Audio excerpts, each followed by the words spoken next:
was it 1960 or 67 when you heard a number that was written by Tito Puente and you loved it so much that you went ahead and had a sextet? That was earlier. You know what I'm building up I to. know what You loved the number so much that you said, even though it was an obscure number, you said, you know, this is very interesting. Let me have the sextet recorded. And the name of the tune was Oye Como Va. Right, right. What year was this? This was in 1962. So this is way before Carlos Santa Anna. Absolutely, yeah. Okay. Did it, absolutely. In other words, Tito and I were dear friends, and every time a lot of times in my rehearsals, the door would open, and Tito would walk in. You know, and he would be always that smile. Oh man, I can't get over. I'll never get over that smile as long as I live. And he would have that smile, you know, and a wave, because we always used to drink together. There was a place across from the Starlight Bar, across from the Palladium, where Tito Puente, Eddie Palmieri, the late Charlie Palmieri, the late Tito recipe, and myself would get together in the afternoons. Not when we worked, but just in the afternoon socializing, you know. And we always enjoyed ourselves. It was like a relaxed, beautiful session, you know. So, but the impact of Oye Como Va was, I was rehearsing, and he walked in, and he said, "Why don't you do my tune, Joe?" You know, I said, "But who can top your tune? Because this tune was dynamite." But I did a pretty good version of it, and he gave me the arrangement, and and then Hector Rivera, I think, and Nick Jimenez, the piano player, everybody put a little into it, and it came out the way we did it, you know. Yeah. But the one point I want to bring out is Tito always tried to help people, you know, without monetary gain, you know, no va a buscar billete, no, eso no estaba en la mente de él, un amigo era un amigo, y él quería ayudar al amigo. Pero una canción that I'm going to tell you about, when I worked in the mountains, I had trumpets. A lot of people don't know that I used to have brass. And in the Catskills, I had 4 trumpets, 4 saxes, and 2 trombones at my disposal at that time. And I walked into the Palladium, yo entré al Palladium, y escuché una canción que me pararon los pelos, and I just fell in love with it till this day. That's my favorite tune. Y cuando yo entraba, I used to tell Tito, please, sin mencionar la canción, complicación. Yo no quiero más complicación, la vida me traicionó. Eso era mi canción. When I heard that, so I told Tito, listen, I got a big band now. You know, bromeando con él. He said, what? Yes, I got a big band. I said, but it's in the Catskills. Se echó a reír. But I necesito el arreglo. No tengo esa, I want that arrangement. Y me dio el arreglo completo, man. Took it out of the book. You're kidding? No, the band. He told the band, he told the band boy, check all the parts. Y me lo dio, and I told him I'll bring it tomorrow, man. Unheard of. Yeah. Unheard of. Who does that? Yeah. And I ran home and I copied. You know, I'm not a good copyist, but I was good enough to get it all done. That's why it sounded like it. That's why it did. It was great, and it was better than his. They were wondering what was happening. Anyhow, nobody does that, and I came unheard of, and that, you know, that only shows the way he felt for friends, you know, friendship. You know, beautiful guy. And getting back to the Oye Como Va. Yeah. On Tuesday, July the 11th. Right. You will be the focus of a lecture performance in Nyack, New York. Right. Now Tito, excuse me for cutting you off. Tito lived in that area, right? Nyack. Yes, yeah. As a matter of fact, yes, he lived. Yeah, he lived. That's why he was buried up there, because his family, their neighborhood cemetery. Now, we've spoken about the program, what the lecture performance series is going to, focus around.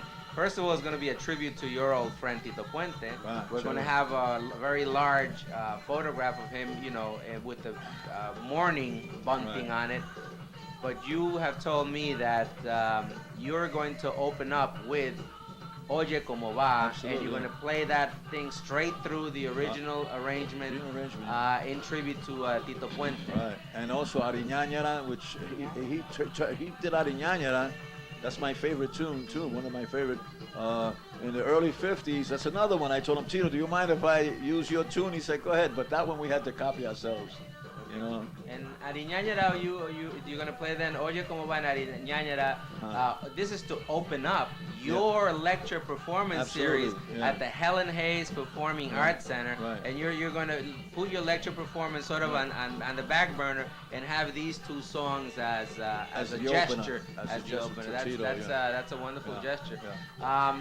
The lecture performance is going to focus on your career since 1954, correct? Yeah. What kind of things have you prepared for this lecture performance? Well, I prepared a lot of things, you know, and I'm going over them now. It's like in the virgin part of it, you know, but a lot of things are going to appear. I would like to bring out the beginning of our group, how the nucleus started, how people don't realize that none of us was studied musician. The only person in the group at that particular time that really knew just about a little bit was a piano player, and he himself, Nick Jimenez. One of the greatest parts of the Joe Cuba Sextet was that we all grew together. The whole group became musicians together. You know, in other words, like you start in elementary school, high school. You evolve, you mature together. That's what it was, and it gelled. You know. I think that, you know, from the standpoint of the audience, we all knew that you guys were friends on stage, friends off stage. Oh, yeah. And first of all, because of the energy and the camaraderie, and you guys are just plain out having a ball up on stage. In those days, you know, it was so beautiful because when you called a musician, I'll tell you the difference. You called a musician in those days, he never asked you how much. Never did one musician in those years ask you how much. None of us. Oh, we had a gig. Oh, right. Where is it? What time? What do we wear? And we were there. Today, you say, hey, I got a gig. How much? And it's and to me, that, you know, that's a little. I can understand they're making a living, but you know, hey, the gig is important too.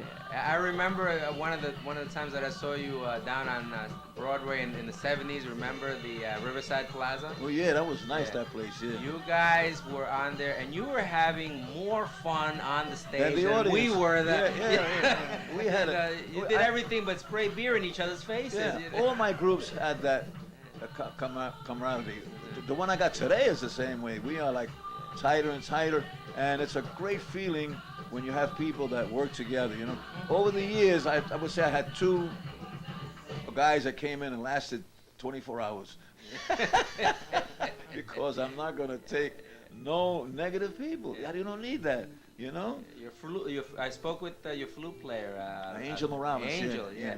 And he was saying, as a matter of fact, he was in a room where Dave Valentin was there and Ricardo Egues. Oh, chévere, yeah. And he came over to me and he started talking about you. Oh, yeah, really? He said the fact that he was in your band for 5 years, that he felt totally, completely flattered that you had incorporated him, you know, with your sound into your famous, you know, vibes and rhythm section sound. He's a great singer too. And now he's got the flute there. Yeah. And now can you imagine? We're in this room with all these other people, right? You know, And he comes over to me, you know, and he says, well, you know, I know you from the International Salsa Museum, but I want to tell you that you know, playing with Joe Cuba for all these years, and he was so enthusiastic, you know. And it's a funny thing, you know, they. A lot of people always want to sit in with my group. Going back into the Catskills, Johnny Pacheco, before he really got his band, they used to sit in with my group. You know, and they just come up and sit. And this is a good story. Mitch, okay, I forget his last name, from the Tito Puente band, the sax player, okay? He was like a kid, 16 or 17 years old. Now he's Tito's best sax player. And rest in peace, Tito, the band.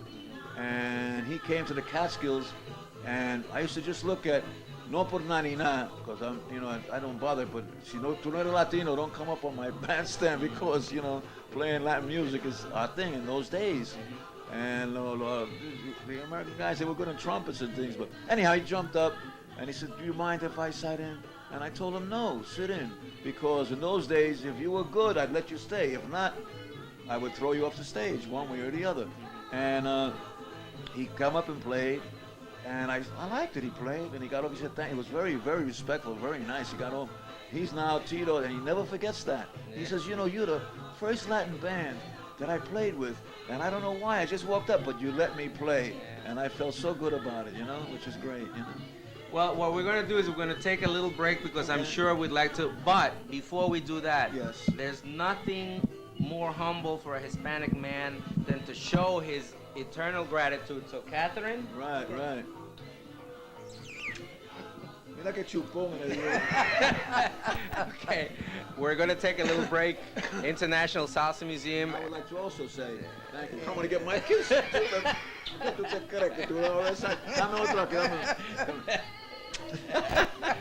We'll be right back.